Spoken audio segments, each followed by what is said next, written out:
ఈరోజే బుధవారం ఎంతో పవిత్రమైన విశేషమైన రోజు. వారంలో ఒక్కో రోజు ఒక్కో దేవుణ్ణి పూజిస్తాం. బుధవారం రోజు విఘ్నాధిపతి అయిన వినాయకుడిని పూజిస్తాం. అదేవిధంగా గ్రహాలలో బుధవారం బుధుణ్ణి పూజిస్తాం.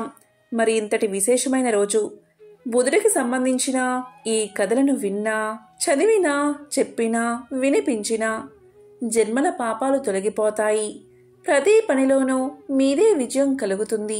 మరి ఆ కథ ఏంటో ఇప్పుడు ఈ వీడియోలో తెలుసుకుందాం. అత్రి మహర్షి బ్రహ్మ మానస పుత్రుడు. అత్రి మహర్షికి అనసూయ యందు బ్రహ్మ శివ కేశవాంశలతో చంద్రుడు, దుర్వాసుడు, దత్తాత్రేయుడు అనే ముగ్గురు కుమారులు జన్మించారు. చంద్రుడు బ్రహ్మాంశతో జన్మించాడు. చిన్నతనంలోనే చంద్రుడు దీక్షతో బ్రహ్మ గురించి తపస్సు చేశాడు. ఆ తపస్సుకు మెచ్చిన బ్రహ్మ చంద్రుణ్ణి లతలకు, వృక్షాలకు, ఔషధాలకు, నక్షత్రాలకు అధిపతిని చేశాడు. తరువాత చంద్రుడు రాజసూయ యాగం చేసి దక్షపుత్రికలను 27 మందిని వివాహం చేసుకున్నాడు. ఆ వయస్సులోనే చంద్రుడు దేవగురువైన బృహస్పతి దగ్గరకు శాస్త్ర జ్ఞానం కోసం విద్యాభ్యాసానికి వెళ్ళాడు. గురువును, గురుపత్నిని సేవిస్తూ చదువు సాధిస్తున్నాడు. ఒకనాడు గురువైన బృహస్పతి ఇంద్రుడి రాజధాని అయిన అమరావతికి యజ్ఞం చేయడానికి వెళ్ళాడు. బృహస్పతి భార్య తారకు అందగాడైన చంద్రుడిపై మోహం కలిగింది. ఆమె కవ్వింపు చర్యలకు యువకుడైన చంద్రుడు ఆకర్షితుడు అయ్యాడు. గురుపత్ని అని కూడా మరచిపోయి తార విలాసాలకు లొంగిపోయి ఆమెను ప్రియురాలుగా చేసుకున్నాడు. బృహస్పతికి భయపడి ఆమెను లేవదీసుకుని దూరంగా పారిపోయాడు. ఎవ్వరు చెప్పినా చంద్రుడు తారను వదిలిపెట్టలేదు. ఈ కారణంగా చంద్రుడికి బృహస్పతికి మధ్య శత్రుత్వం మొదలైనది. రాక్షసుల గురువైన శుక్రాచార్యునకు దేవతల గురువైన బృహస్పతితో సహజంగానే విరోధముంది. అందువల్ల శుక్రాచార్యులు, రాక్షస వీరులు కలిసి చంద్రుడి పక్షం చేరి బృహస్పతిని ఎదిరించారు. దేవేంద్రుడు దేవతలతో కలిసి బృహస్పతికి అండగా నిలిచాడు. తార విషయంగా 2 వర్గాల మధ్య పెద్ద యుద్ధమే జరిగింది. 2 పక్షాలలో చాలామంది మరణించారు. బృహస్పతి తండ్రి అయిన అంగీరసుడు ఈ సమస్యను ఎలా అయినా పరిష్కరించమని బ్రహ్మదేవుణ్ణి శరణు వేడుకున్నాడు. అప్పుడు బ్రహ్మదేవుడు వచ్చి చంద్రుణ్ణి మందలించి తారను బృహస్పతికి అప్పగించాడు. అప్పుడు బృహస్పతి తారతో ఇలా అన్నాడు: ఓ అపవిత్రురాలా, సిగ్గులేక వేసేలాగా అధర్మంగా ఆ చంద్రుడి వల్ల గర్భాన్ని తెచ్చుకున్నావు. ఆ గర్భం దించుకో అన్నాడు. అయినా తార వినకుండా చక్కటి బంగారు రంగుగల అందమైన బాలుణ్ణి ప్రసవించింది. ఆ శిశువు దివ్య తేజో విలాసుడై మోహనాకారంతో ఉన్నాడు. ఆ బాలుణ్ణి చూసిన తర్వాత బృహస్పతి, చంద్రుడు ఆ బిడ్డ నాది అంటే నాదని వాదులాడుకున్నారు. తగువు తీర్చడానికి వచ్చిన దేవతలు, మునులు ఈ విషయం తల్లి మాత్రమే చెప్పగలదని నిర్ణయించారు. అప్పుడు బ్రహ్మదేవుడు తారను ఒంటరిగా పిలిచి ఆ బాలుడి తండ్రి ఎవరో చెప్పమన్నాడు. దానికి తార సిగ్గుపడుతూ ఆ బాలుడు తనకు చంద్రుడి వల్ల పుట్టాడని తెలియచేసింది. అప్పుడు బ్రహ్మ ఆ బాలుడికి బుధుడు అని నామకరణం చేసి చంద్రుడికి అప్పగించాడు. కుమారుణ్ణి తన ఇంటికి తెచ్చుకున్న చంద్రుడి ఆనందానికి హద్దులు లేవు. ఆ బాలుణ్ణి తన భార్య అయిన రోహిణి చేతిలో పెట్టాడు. రోహిణి బుధుణ్ణి చాలా ప్రేమగా పెంచింది. బుధుడు చిన్నతనం నుంచి బుద్ధిమంతుడు అనే పేరు తెచ్చుకున్నాడు. పెరిగి పెద్దవాడై తపస్సు చేసి అధిక తేజోమూర్తి అయి గ్రహమండలంలో చోటు సంపాదించుకున్నాడు. సూర్య భగవానుడికి విశ్వకర్మ కుమార్తె సంజ్ఞ వల్ల వైవస్వతుడు జన్మించాడు. ఆయన 7వ మనువుగా ప్రసిద్ధుడు. వైవస్వత మనువుకి 9 కొడుకులు. వారు వివిధ భూమండలాలకు పరిపాలకులుగా నియమితులయ్యారు. వైవస్వతుడు మరలా భాగ్యవంతుడైన ఇంకొక పుత్ర సంతానం కోసం పుత్ర కామేష్టి యాగం చేశాడు. యాగం చేసేటప్పుడు మనువు భార్య రోతను ఆశ్రయించి కూతురు పుట్టేటట్లు చేయమని కోరి వ్రతాన్ని ఆచరించింది. హోత యజ్ఞకుండాన్ని సమీపించి కూతురు కలుగుగాక అని చెప్పి హవిస్సును సమర్పించాడు. హోత చేసిన ఈ చర్య వల్ల పుత్రునకు బదులుగా ఒక పుత్రిక జన్మించింది. ఆమె ఇలా: కొడుకు కావాలని యజ్ఞం చేస్తే కూతురు ఎందుకు పుట్టిందో తెలుసుకోవాలని మనువు వశిష్ఠుడు వద్దకు వెళ్లి అడిగాడు. వశిష్ఠుడు దివ్య దృష్టితో జరిగింది తెలుసుకున్నాడు. అప్పుడు వశిష్ఠుడు ఇలా చెప్పాడు: రాజా, హోత చేసిన తప్పు వల్ల ఇలా జరిగింది. అయినా నువ్వు విచారించకు, నేను పరిష్కారాన్ని ఆలోచిస్తాను అన్నాడు వశిష్ఠుడు. పూజ్యుడైన వశిష్ఠుడు మనువు కూతురు మగతనం కోసం ఏకాగ్ర చిత్తంతో శ్రీహరిని ప్రార్థించాడు. శ్రీహరి మెచ్చి ముని కోరిన వరాన్ని అనుగ్రహించాడు. ఆ కారణంగా ఇలా మగవాడిగా మారి సుద్యుమ్నుడు అనే పేరుతో పెరుగుతూ ఉంది.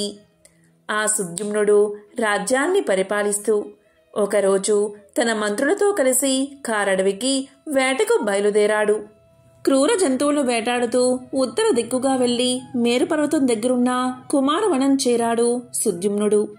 ఆ కుమారవనంలో పార్వతీ పరమేశ్వరులు ఏకాంతంగా విహరిస్తూ ఉంటారు. ఆ వనంలో కాలు పెట్టగానే రాజు వెంట వచ్చిన వారందరూ స్త్రీలుగా మారిపోయారు. ఎందుకు అంటే పూర్వం శివుణ్ణి దర్శించాలి అనే కోరికతో కొందరు మునులు ఆ అడవిలో తిరుగుతూ కుమారవనంలోకి ప్రవేశించారు. ఆ సమయంలో శివుని ఒడిలో ఉన్న పార్వతీదేవి మునులను చూసి సిగ్గుతో లేచి కూర్చుంది. దూరం నుంచి గమనించిన మునులు శివదర్శనానికి సరైన సమయం కాదని తలచి బదరికా వనానికి వెళ్లిపోయారు. తరువాత భగవంతుడైన పరమేశ్వరుడు తన ప్రియసఖి వేడుక కోసం ఈ కుమారవనంలోకి ఎవరు ప్రవేశించినా స్త్రీలుగా మారిపోవుగాక అని పలికాడు. ఆ కారణంగానే సుద్యుమ్నుడు తిరిగి స్త్రీగా మారిపోయాడు. ఈ విధంగా రాజకాంత అయిన సుద్యుమ్నుడు తాను స్త్రీ విలాసాలు కనపరుస్తూ తన చెలికత్తెలతో కలిసి దైవవశాత్తు చంద్రుడి కొడుకైన బుధుడి ఆశ్రమాన్ని చేరి అక్కడ విహరించసాగింది. రాజకుమార్తె చంద్రుడి కొడుకును చూసింది. బుధుడు కూడా ఆమెను చూశాడు. ఆమె తన అందంతో శృంగార చేష్టలతో బుధుణ్ణి ఆకర్షించి వలచి వలపించి పరిణయం చేసుకుంది. ఆ బుధ ఇలా దంపతులకు పురూరవుడు జన్మించాడు. పురూరవుడు అందచందాలలో మన్మధుడికి జయంతుడికి సాటైనవాడు. ధైర్యవంతుడు, దానశీలి, సప్తద్వీపాలను తన అధీనంలో ఉంచుకుని ఆదర్శప్రాయంగా పరిపాలిస్తున్నాడు. ఊర్వశి ఒక అప్సర కన్య, ఇంద్రసభలో నర్తకి. ఒకసారి నారదుని ద్వారా పురూరవుని సౌందర్యం గురించి ఊర్వశి విన్నది. కొన్నాళ్ల తర్వాత ఊర్వశి శాపవశాత్తు భూలోకానికి రావాల్సి వచ్చింది. పురూరవుడు ఉద్యానవనంలో విహరిస్తూ ఒకచోట సేద తీర్చుకుంటున్నాడు. ఆ సమయంలో ఊర్వశి చెలికత్తెలతో అక్కడికి వచ్చి పురూరవుణ్ణి చూసింది. అతని అందానికి ముగ్ధురాలై తన్ని తాను మైమరిచి అలా చూస్తూ ఉండిపోయింది. అప్పుడు ఆమెను చూసిన పురూరవుడు ఆశ్చర్యంతో, సుందరి, ఎవరు నీవు? దేవకన్యలాగా ఉన్నావు. ఇక్కడికి ఎలా వచ్చావు అని అడిగాడు. దానికి ఆమె, రాజా, నా పేరు ఊర్వశి. నేను ఒక దేవకాంతను. ఒక అనివార్య కారణం వల్ల కొన్నాళ్ళు ఈ భూలోకంలో ఉండాల్సి ఉంది. నారదుని ద్వారా నీ అందచందాలు, పరాక్రమం గురించి విన్నాను అని సమాధానం చెప్పింది. పురూరవుడు కూడా అప్సరకాంత అందానికి, ఆమె వయ్యారపు సొగసుకు దాసుడు అయిపోయాడు. తన మందిరంలో ఉండి తన్ని అనుగ్రహించమని వేడుకున్నాడు. ఊర్వశి తనకు పురూరవునిపై ఉన్న కోరిక నెరవేరబోతున్నందుకు ఎంతో ఆనందించింది. అప్పుడు ఆమె ఇలా పలికింది, రాజా, నీపై నాకు మోహం ఏర్పడింది. నీతో జీవించడం కూడా నాకు ఇష్టమే. కానీ నేను 2 గొర్రె పిల్లలను నా బిడ్డల్లాగా పెంచుకుంటున్నాను. నీవు వీటిని పోషించాలి. వాటికి ఎటువంటి ఆపద రాకుండా రక్షించాలి. నువ్వు దిశ మొలతో నాకు ఎప్పుడూ కనబడకూడదు. నా ఆహారం నెయ్యి, దానికి ఎప్పుడూ కొరత రాకూడదు. వీటిలో ఏది జరగకపోయినా అదే క్షణం నిన్ను విడిచి వెళ్ళిపోతాను అంది ఊర్వశి. రాజు ఆ నియమాలకు అంగీకరించి ఆమెను తన రాజభవనానికి తీసుకెళ్లాడు. ఊర్వశి పురూరవులిద్దరూ ఒక్కటై విహరిస్తూ ఆనందంగా జీవితాన్ని గడుపుతున్నారు.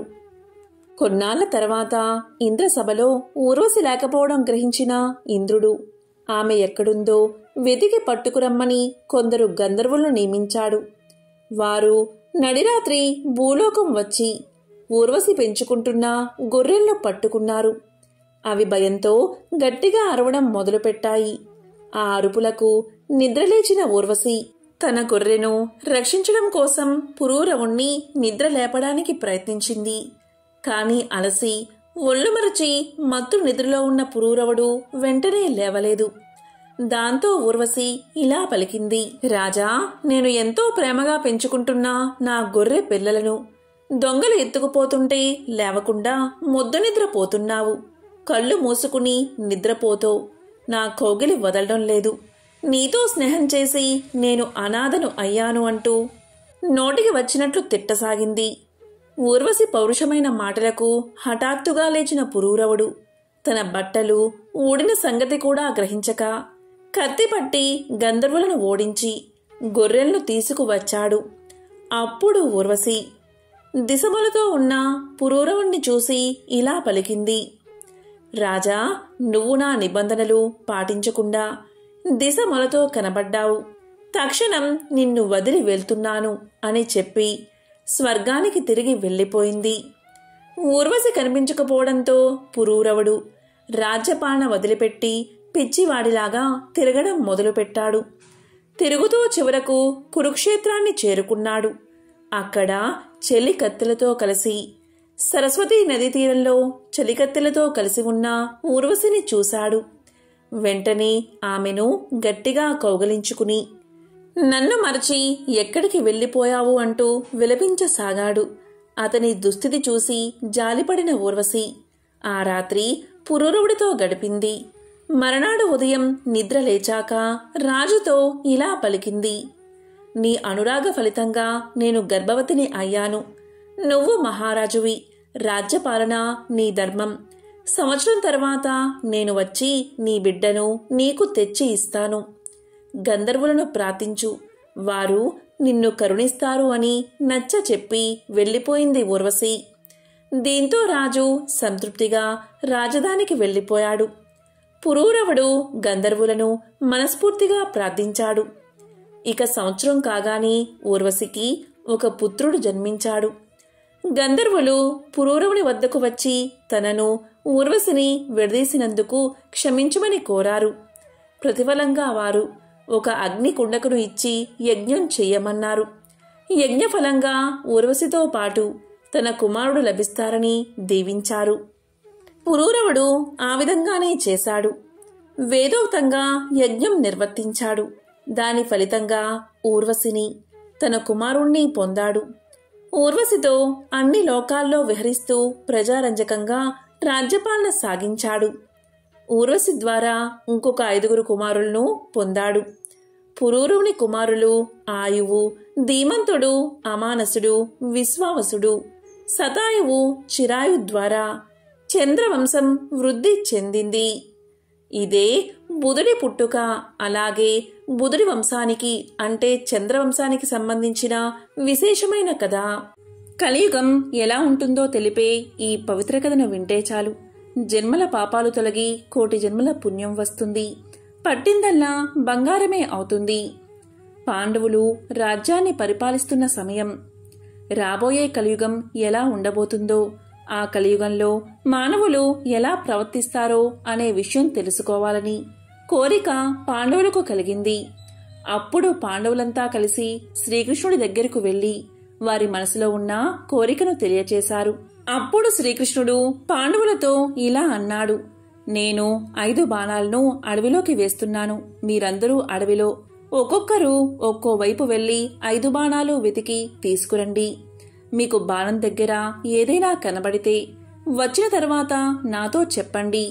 అప్పుడు నేను మీరు అడిగిన దానికి సమాధానం చెప్తాను అన్నాడు. అప్పుడు పాండవులంతా కూడా శ్రీకృష్ణుడికి నమస్కారం చేసి బాణాలు వెతుకుతూ అడవిలోకి బయలుదేరారు. ఆ 5గురు ఒక్కొక్కరు ఒక్కో దిశగా వెళ్లారు. మొదటగా ధర్మరాజుకు బాణం దొరుకుతుంది. ఆ బాణం దగ్గర ఒక ఆశ్చర్యకరమైన సంఘటన అతను చూస్తాడు. అతనికి ఒక ఏనుగు కనబడుతుంది. దానికి విచిత్రంగా 2 తొండాలు ఉంటాయి. దాన్ని చూసిన ధర్మరాజు ఎంతో ఆశ్చర్యపోతాడు. బాణం తీసుకుని తిరిగి కృష్ణుడి దగ్గరకు బయలుదేరతాడు. అర్జునుడికి కూడా బాణం దొరికింది. కాని ఇంతలోనే ఒక మధురగానం వినిపించి అటు తిరిగాడు అర్జునుడు. అప్పుడు అతనికి కూడా ఒక ఆశ్చర్యకరమైన మధుర సంఘటన కనిపించింది. ఒక కోయిల మధురంగా పాడుతూ ఉంది. దాని రెక్కలపై వేదం అని రాసి ఉంది. ఆ కోయిల బతికి ఉన్న ఒక కుందేలును పొడుచుకుని తింటుంది. అది చూసి అర్జునుడు నివ్వెరపోయాడు. బాణం తీసుకుని తిరిగి కృష్ణుడి దగ్గరకు బయలుదేరాడు. ఇక భీముడికి కూడా బాణం దొరికిన చోట ఒక ఆశ్చర్యకరమైన సంఘటన కనబడింది. అది ఏంటి అంటే నిండుగా నీళ్లు ఉన్న 7 బావులు కనిపించాయి. ఆ బావుల మధ్య ఒక ఎండిపోయిన బావి కూడా కనిపించింది. నిండుగా నీళ్లు ఉన్న 7 బావుల మధ్యలో ఉన్న ఆ బావిలో నీళ్ళెందుకు లేవు, ఎందుకు పడలేదు అని ఆశ్చర్యపోయాడు భీముడు. వెంటనే బాణం తీసుకుని తిరిగి శ్రీకృష్ణుడి దగ్గరకు బయలుదేరాడు. మరోవైపున నకులుడికి కూడా బాణం దొరికిన చోట ఒక వింత సంఘటన కనబడింది. అది ఏంటి అంటే ఒక ఆవు అప్పుడే పుట్టిన తన లేగదూడను గాయాలు అయ్యేలాగా విపరీతంగా నాకుతుంది. చుట్టూ ఉన్న జనం అతి కష్టం మీద ఆవు దూడలను విడదీశారు. అది చూసి నకులుడికి ఆశ్చర్యం వేసింది. నకులుడు కూడా బాణాన్ని తీసుకుని శ్రీకృష్ణుడి దగ్గరకు బయలుదేరాడు. ఇక సహదేవునికి బాణం దొరికిన చోట ఒక సంఘటన కనిపించింది. అదేంటి అంటే ఒక పర్వతం పైనుంచి ఒక పెద్ద బండరాయి దొర్లుతూ వస్తూ దారిలో ఉన్న చెట్లు అన్నిటినీ పడేస్తుంది. పెద్ద పెద్ద వృక్షాలు కూడా దాన్ని వేగాన్ని ఆపలేకపోయాయి. కాని ఆ రాయి దొర్లుతూ వచ్చి ఒక చిన్న మొక్క దగ్గర ఆగిపోయింది. అది చూసిన సహదేవుడికి ఏమీ అర్థం కాలేదు. బాణాన్ని తీసుకుని కృష్ణుడి దగ్గరకు బయలుదేరాడు. తరువాత పాండవులందరూ ఒక దగ్గర చేరి తాము చూసిన విషయాలను శ్రీకృష్ణుడికి చెప్తామని అతని దగ్గరకు బయలుదేరారు. పాండవులందరూ కలిసి శ్రీకృష్ణుడి దగ్గరకు చేరి అతనికి నమస్కారం చేశారు. అప్పుడు కృష్ణుడు పాండవులతో మీరు చూసిన విషయాలు ఏంటో చెప్పండి అన్నాడు. అప్పుడు మొదటిగా ధర్మరాజు ఇలా చెప్పాడు. కృష్ణ, నేను బాణం దగ్గర మొట్టమొదటిసారిగా 2 తొండాలు కలిగిన ఏనుగుని చూశాను. దాన్ని చూసిన వెంటనే నాకు చాలా ఆశ్చర్యం కలిగింది. ఎందుకు ఏనుగుకు 2 తొండాలు ఉన్నాయి అని అడిగాడు. ఇలాంటి వింతను నేను ఎప్పుడూ చూడలేదు కృష్ణ, దాని గురించి వివరించి చెప్పు అని అడిగాడు. దానికి కృష్ణుడు ధర్మరాజుతో ఇలా చెప్పాడు. ఓ ధర్మరాజా, నీకు కనిపించిన ఈ దృశ్యానికి కలియుగానికి సంబంధముంది. కలియుగంలో మానవులు 2 ముఖాలు ఉన్నట్లుగా ప్రవర్తిస్తారు. వారు పైకి ఒకటి చెప్తారు, మరొకటి చేస్తారు. వారు బయటకు ఒక విధంగా చెప్పి లోపల మనసులో మాత్రం వేరే విధంగా ఆలోచిస్తారు. కలియుగంలో వీరి రాజ్యమే నడుస్తుంది. మనిషి ఒక్కడే అయినా ఆలోచన మాత్రం 2 రకాలుగా చేస్తాడు. వీరితో చాలా జాగ్రత్తగా ఉండాలని చెబుతాడు. తరువాత అర్జునుడు ఇలా అడుగుతాడు. శ్రీకృష్ణ, నేను చూసింది ఇంకా ఆశ్చర్యంగా ఉంది. నేను బాణం తీసుకునే ప్రదేశంలో ఒక కోకిల రెక్క మీద వేదం అని రాసి ఉంది. ఆ కోయిల మధురమైన గానం చేస్తూ జీవించి ఉన్న కుందేలను పొడుచుకుని తింటూ కనిపించింది. సాక్షాత్తు సరస్వతీదేవినే మరిపించే ఆ కోయిల ఇంత వికృతి చేష్టలు ఎలా చేయగలుగుతుంది అంటూ తనకు కలిగిన సందేహాన్ని కృష్ణుడి దగ్గర వ్యక్తం చేశాడు అర్జునుడు. అప్పుడు కృష్ణుడు ఈ విధంగా సమాధానం చెప్పాడు. అర్జున, కలియుగంలో సరస్వతీదేవిని మెప్పించి విద్యావంతులు అయిన విద్వాంసులు, తెలివైన వారు తమ జ్ఞానాన్ని సక్రమంగా వినియోగం చేయకుండా అమాయకం ప్రజలను, చదువురాని పేదవారిని మాయమాటలు చెబుతూ దోచుకుంటారు అని ఆ పక్షిలాగా వాళ్లను పీక్కు తింటారు. కోయిల్లాగా తీయని మాటలు చెబుతూ వారిని వేధిస్తారు అని శ్రీకృష్ణుడు సమాధానం చెప్పాడు. ఆ తరువాత భీముడు ఇలా పలికాడు.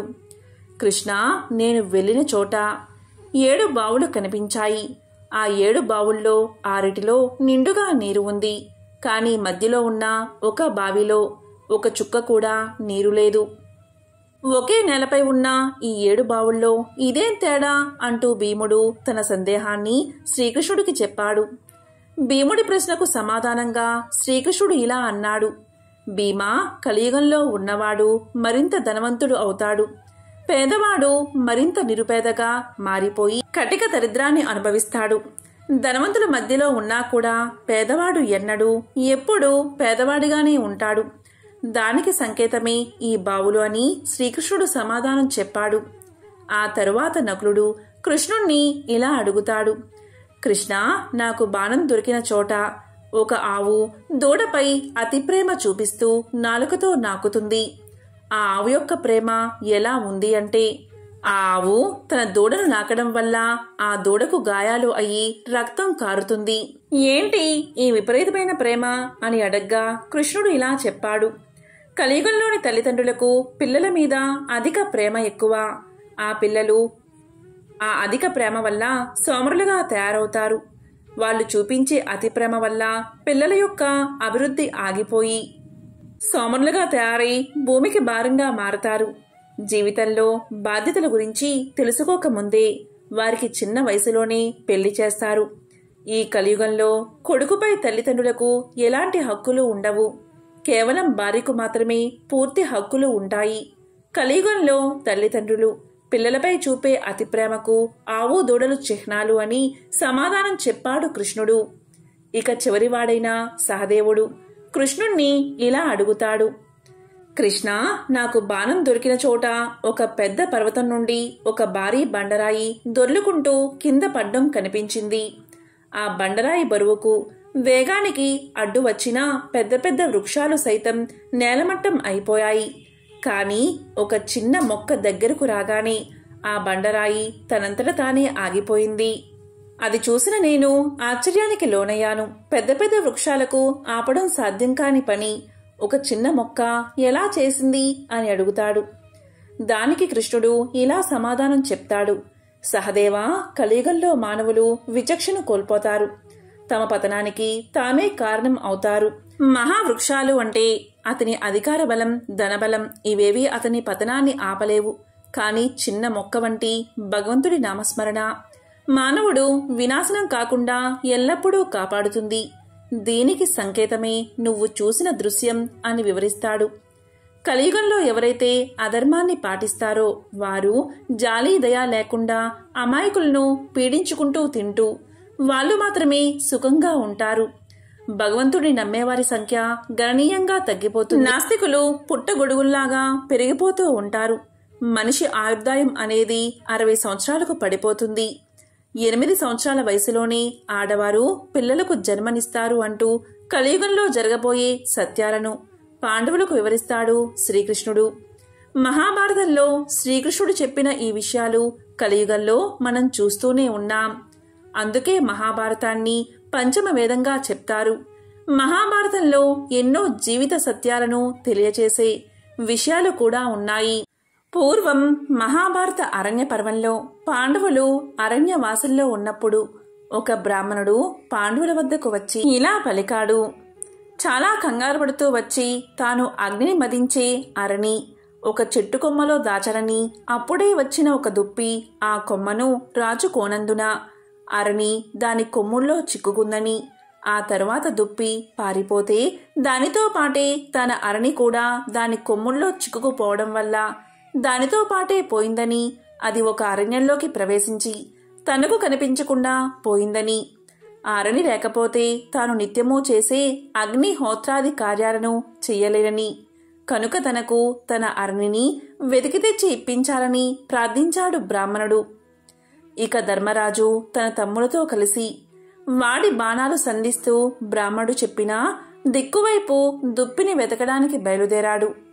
ఎన్ని బాణాలు వారు వేసినా ఒక్కటి దానికి తగిలిన జాడ కనిపించలేదు. అది అదృశ్యమైందని వారు భావించారు. తమ ప్రయత్నం విఫలమైందని బాధపడుతూ అలసట చెందడం వల్ల ఒక మర్రి చెట్టు నీడలో విశ్రమించారు. అప్పుడు నకులుడు ధర్మరాజుతో ఇలా పలికాడు. ఆర్య, మీరు ఇంత ధర్మ తత్పరత కలవారు కదా, మన కష్టాలకు కారణం ఏమిటి అని ప్రశ్నించాడు. దానికి ధర్మరాజు నవ్వి, మన పూర్వజన్మ కర్మలే మన సుఖదుఖాలకు కారణమని పెద్దలు చెప్పారు అన్నాడు.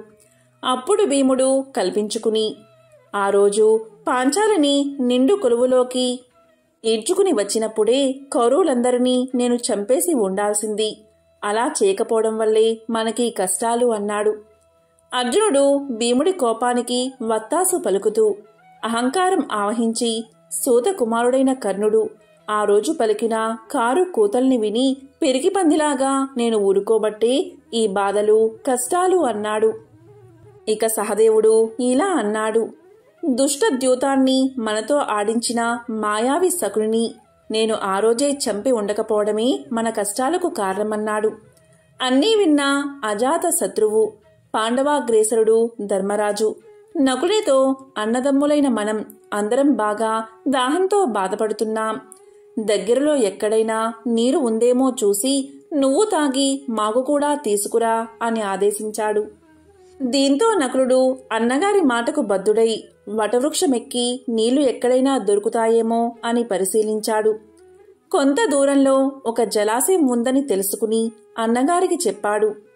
అప్పుడు ధర్మరాజు నకులుణ్ణి అక్కడికి వెళ్లి దాహం తీర్చుకుని తమందరికీ వెంటనే మంచినీరు తేవలసిందిగా ఆజ్ఞాపించాడు. దీంతో నకులుడు జలాశయం చేరుకున్నాడు. అందులో దిగి నీళ్లు తాగాలని ప్రయత్నం చేశాడు. ఇంతలో ఒక గొంతు వినిపించింది. ఆ తడాకం తనదని, తాను అడిగే ప్రశ్నలకు సరైన జవాబులు చెబితేనే నీరు తాగనిస్తాను అంది ఆ గొంతు. నకులుడు ఆ మాటలు వినకుండా లోపలికి దిగి కొంచెం నీరు తాగాడు. వెంటనే స్పృహ కోల్పోయి నేలపై కూలబడ్డాడు. ఎంతసేపటికి నకులుడు రాకపోయేసరికి ధర్మరాజు సహదేవుణ్ణి పంపాడు. అతను వెళ్లి నకులుడి స్థితి గమనించి నీళ్ళలోకి దిగాడు. అప్పుడు మళ్ళీ ఒక అశరీర భూతం గొంతు, ఈ తటాకం నాది, నేనడిగిన ప్రశ్నలకు సరైన జవాబు చెబితేనే నీళ్లు తాగనిస్తాను అని వినిపించింది. కాని అహంకారం ఆవేశం ఉన్న సహదేవుడు ఆ మాటలు లక్ష్యపెట్టక లోపలికి దిగి దాహం తాగి మూర్ఛపోయాడు. ఆ తరువాత అర్జున భీములు కూడా వచ్చి అలాగే మూర్ఛపోయారు. చివరికి ధర్మరాజే బయలుదేరి వచ్చాడు. ఆ కొలను దగ్గర మూర్ఛపడి ఉన్న సోదరుల్ని చూశాడు. ఇతరులు ఎవ్వరూ వచ్చిన జాడలేదని గ్రహించాడు. ఇది దుర్యోధన మాయేమోని అనుకున్నాడు. సోదరుల ముఖాల్లో చైతన్యం తగ్గలేదు, చేతులు కాళ్ళల్లో శోభ తగ్గలేదు అని గమనించాడు. ఇంకా వెంటాడుతుందని విచారించాడు. తాను వీళ్లను వదిలి వెళ్లితే తల్లి కుంతీదేవికి ఏమని సమాధానం చెప్పుకోవాలా అని సందేహించాడు. దాహం విపరీతంగా ఉంది. దాంతో కొలంలోకి దిగాడు ధర్మరాజు. అప్పుడు అశరీర భూతం ఇదివరకలాగే హెచ్చరించి తన ప్రశ్నకు సరైన సమాధానాలు చెబితేనే ఉదక ప్రాప్తం అంది. అది తన కొలను అని, తాను ఒక కొంగ అని చెప్పాడు. ఇక ధర్మరాజు వినయంతో, మీరెవరో మహాపరాక్రమవంతులై ఉండాలి, లేకపోతే కుల పర్వతాలని ఢీకొన్నే నా సోదరులు ఇలా మూర్ఛపోరు. మీరెవరో, మీ కోరిక ఏమిటో నాకు సరిగ్గా చెప్పండి అన్నాడు. దానికి ఆ అదృశ్య గొంతు, ధర్మరాజా, నేను ఒక యక్షుడిని, నా వల్లే నీ సోదరులకు ఈ గతి పట్టింది అని చెప్పిన వెంటనే అక్కడ ప్రత్యక్షమయ్యాడు. అతను ఆజానుబాహుడు. అతని గర్జనకు అడవిలోని ప్రాణాలు వణికిపోయాయి. పరమ భయంకరంగా ఉన్నాడు. కాని ప్రశాంత గంభీర స్వరంతో ఇలా అన్నాడు. యుధిష్ఠిరా, నా అనుమతి లేకుండా నీ తమ్ముళ్ళు నీరు తాగి ఇలా అయిపోయారు. నువ్వు వివేకవంతుడివి కనుక దుస్సాహసం చెయ్యలేదు. నా అనుమతి కోసం ఎదురు చూస్తున్నావు. నా ప్రశ్నలకు తగిన సమాధానాలు చెప్పి అప్పుడు నీళ్లు తాగు అన్నాడు యక్షుడు. సరే అని ప్రశ్నలు వెయ్యవలసిందిగా ధర్మరాజు యక్షుణ్ణి కోరాడు. ఇప్పుడు ప్రశ్నలు, వాటికి ధర్మరాజు సమాధానాలు తెలుసుకుందాం. సూర్యుణ్ణి ఉదయింపచేసేవారు ఎవరు అని యక్షుడు అడగగా బ్రహ్మం అని ధర్మరాజు సమాధానం చెప్పాడు. సూర్యుని చుట్టూ తిరిగేవారెవరు అని యక్షుడు అడగగా దేవతలు అని సమాధానం చెప్పారు. మానవుడు దేనివల్ల మహత్తును పొందుతాడు అని యక్షుడు అడగగా తపస్సు అని ధర్మరాజు సమాధానం చెప్పాడు. ఆకాశం కంటే పొడవైంది ఏది అని యక్షుడు అడగగా తండ్రి అని సమాధానం చెప్పాడు ధర్మరాజు. భూమి కంటే భారమైంది ఏది అని యక్షుడు అడగగా జనని అని సమాధానం చెప్పాడు. గాలి కంటే వేగమైంది ఏది అని యక్షుడు అడగగా మనస్సు గాలి కంటే వేగమైందని ధర్మరాజు సమాధానం చెప్పాడు. మానవుడికి సజ్జనత్వం ఎలా వస్తుంది అని యక్షుడు అడగగా ధర్మరాజు ఇలా సమాధానం చెప్పాడు. ఇతరులు తన పట్ల ఏ పని చేస్తే, ఏ మాట మాట్లాడితే తన మనస్సుకు బాధ కలుగుతుందో తాను ఇతరుల పట్ల ఆ మాటలు మాట్లాడకుండా ఎవడు ఉంటాడో అట్టివాడికి సజ్జనత్వం వస్తుంది అని సమాధానం చెప్పాడు. నిద్రలో కూడా కన్ను మూయంది ఏది అని యక్షుడు అడగగా చేప అని ధర్మరాజు సమాధానం చెప్పాడు. జన్మించియు ప్రాణం లేనిది ఏది అని యక్షుడు అడగగా గుడ్డు అని సమాధానం చెప్పాడు ధర్మరాజు. రూపమున్న హృదయం లేనిది ఏది అని యక్షుడు అడగగా రాయి అని సమాధానం చెప్పాడు ధర్మరాజు. ఎల్లప్పుడూ వేగం గలదేది అని యక్షుడు అడగగా నది అని సమాధానం చెప్పాడు. కీర్తికి ఆశ్రయం ఏది అని యక్షుడు అడగగా దానమని ధర్మరాజు సమాధానం చెప్పాడు. లాభాల్లో గొప్పది ఏది అని యక్షుడు అడగగా ఆరోగ్యమని సమాధానం చెప్పాడు. ఎల్లప్పుడూ తృప్తిగా పడి ఉండేది ఏది అని యక్షుడు అడగగా యాగకర్మ అని ధర్మరాజు సమాధానం చెప్పాడు.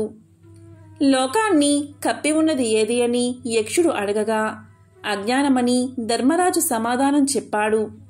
జ్ఞానమంటే ఏమిటి అని అడగగా మంచి చెడుల్ని గుర్తించగలగడం జ్ఞానమని సమాధానం చెప్పాడు. దయ అంటే ఏమిటి అని యక్షుడు అడగగా ప్రాణులంటిని సుఖం కోరడం దయ అని సమాధానం చెప్పాడు. ఇలా యక్షుడు ధర్మరాజును అనేక ప్రశ్నలు వేశాడు. అన్ని ప్రశ్నలకు ధర్మరాజు సరైన సమాధానం చెప్పాడు. ఆ సమాధానాలు విన్న యక్షుడు నా ప్రశ్నలంటికి సరైన సమాధానాలు ఇచ్చావు, నాకు ఆశ్చర్యాన్ని కలిగించావు. నీ సోదరులలో ఒక్కరిని బతికిస్తాను, ఎవరిని జీవింప చెయ్యాలో నువ్వే చెప్పు అన్నాడు యక్షుడు. అప్పుడు ధర్మరాజు కొంచెంసేపు ఆలోచించి ఇలా చెప్పాడు. సుమున్నత బలశాలి అయిన నా సోదరుడు నకులుణ్ణి బతికించు మహానుభావా అని అన్నాడు. దానికి యక్షుడు భీమార్జునులు అత్యంత ధైర్య సాహసవంతులు, వారిని బతికించమని కోరుకోకుండా నకులుణ్ణి ఎందుకు ఎంచుకున్నావు అని అడిగాడు. దానికి ధర్మరాజు యక్షీశ్వర, మా తండ్రి పాండురాజు గారికి కుంతి, మాద్రి అని 2 భార్యలు. కుంతి తనయుల్లో నేను బతికే ఉన్నాను, మాద్రి తనయుల్లో ఒక్కరైనా జీవించాలి కదా అన్నాడు. అప్పుడు సంతోషించిన యక్షుడు నీ ధర్మజ్ఞతకు మహా ఆనందంగా ఉంది, నీ సోదరులందరినీ పునర్జీవితుల్ని చేస్తాను అని చెప్పి వారందరికీ స్పృహ కల్పించాడు. దీంతో పరమానంద భరితుడైన ధర్మతనయుడు అంటే ధర్మరాజు ఇలా పలికాడు. నీవు యక్షుడివి కావు, నువ్వేదో దేవతవు, దీంట్లో సందేహం లేదు. నీ యథార్థ స్వరూపం నాకు చూపించు అని కోరాడు. దానికి యక్షుడు నేను ధర్మదేవతను, సత్యం, శౌచం, దానం, తపం, సమం, దాంతి, కీర్తి, సమగ్ర పరిజ్ఞానం నా స్వరూపాలే. నా కుమారుడివైన నిన్ను చూడాలి అనే ఉద్దేశంతోనే ఈ కొలను చేరాను. నన్ను ఆశ్రయించిన వారెవరూ దుర్గతి పొందరు. నీ సాధువర్తనకు సంతోషించి ఇంకో వరం కూడా ప్రసాదిస్తున్నాను, కోరుకో అన్నాడు. దీంతో ధర్మరాజు అమిత ఆనందాన్ని పొంది భక్తితో ధర్మదేవతకు సాష్టాంగ నమస్కారం చేశాడు.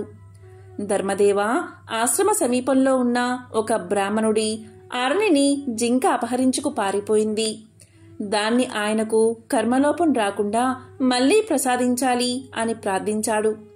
దీంతో ధర్మదేవత చాలా సంతోషించి ధర్మజుని మనోగతం ఎలాంటిదో తెలుసుకోవడానికే అలా కల్పిత జింకను సృష్టించాలని చెప్పి ఆర్నిని అనుగ్రహించాడు. ధర్మదేవతా కుమారుడైన ధర్మరాజుపై అపార కృపా కటాక్షాలతో ధర్మనందన మీ 12 ఏళ్ల అరణ్యవాసం పూర్తయింది. 13వ ఏడు అజ్ఞాతవాసం. మీరు ఏం చెయ్యాలి, అజ్ఞాతవాస సమయంలో మీరందరూ ఏ రూపంలో ఉండాలి అని అనుకుంటారో అలాంటి రూపమే మీకు ఏర్పడుతుంది. మిమ్మల్ని ఎవరూ కొంచెం కూడా గుర్తుపట్టలేరు. ఇది మీకు వరంగా ఇస్తున్నాను. ఇంకేమైనా కోరిక ఉంటే నాకు తెలియచేయండి, నెరవేరుస్తా అన్నాడు. విజ్ఞుడైన ధర్మరాజు, నీ దర్శనంతో ధన్యుణ్ణి అయ్యాను. ఇంకేం కోరిక లేదు. నా మనసు క్రోధ, లోభ, మోహాది దుర్గుణాలకు ఎప్పుడూ దూరంగా ఉండి సదా ధర్మాచరణతో విలసిల్లేటట్లు అనుగ్రహించు అని వేడుకున్నాడు. ఆ వరాన్ని ఆనందంగా ప్రసాదించి ధర్మదేవత అదృశ్యం అయిపోయాడు. భీమార్జున, నకుల, సహదేవులు యథాస్థితికి వచ్చారు. అందరితో కలిసి ధర్మరాజు మళ్లీ ఆశ్రమానికి చేరుకున్నాడు. బ్రాహ్మణుడికి ఆరనిని అందజేసి ఆయన శుభాశిస్సులను పొంది ఆనందంగా సోదరులతో గడిపాడు. బుధవారం రోజు ఎవరైతే ఈ కథను వింటారో లేక చెప్తారో అటువంటి వారి సమస్త దోషాలు తొలగిపోతాయి. జన్మల పాపాలు తొలగి కోటి జన్మల పుణ్యం కలుగుతుంది. సకల శుభాలు కలుగుతాయి.